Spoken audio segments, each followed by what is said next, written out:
In a break with the tradition, today we will not consider the readings for Friday of the 9th week of Ordinary Time.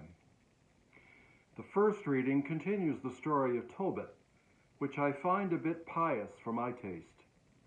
The Gospel is a short selection without context and so entirely opaque to me, and the Psalm isn't much help. So what are we to do?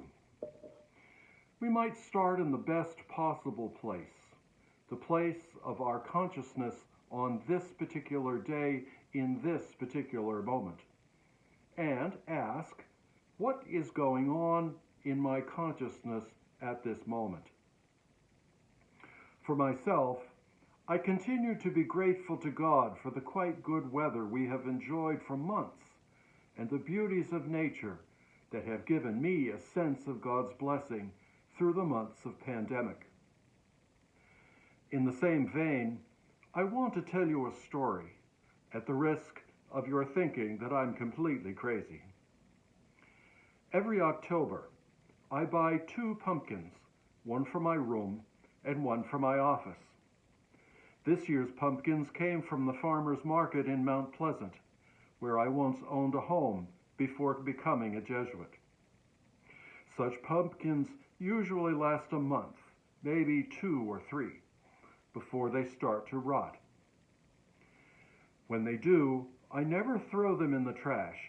I leave them in some natural setting to return to the earth from which they came.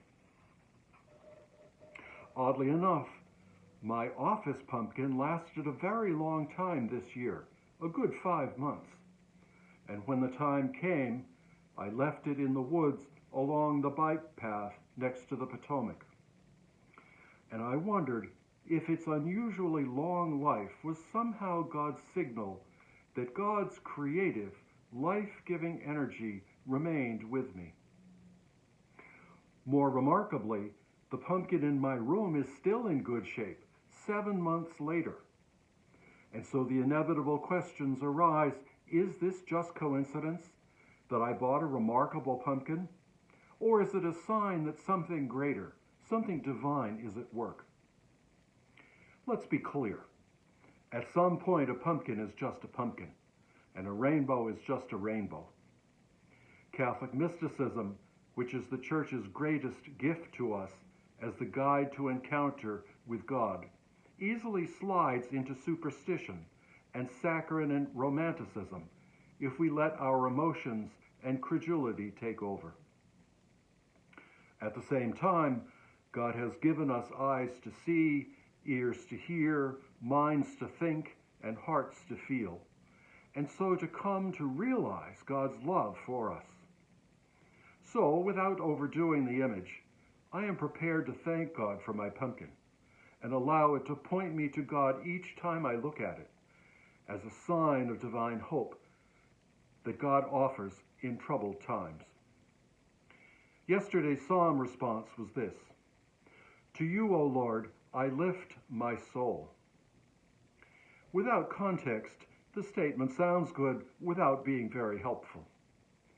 But we can only live in context, the time and place in which we actually live with all its joys and sorrows. The things of nature, and some people too, all point us to God, and Scripture gives us the words. What invites you to lift your soul to God today? In a complex world, it is often the little things. So name those little things for yourself today. Give thanks to God and be glad.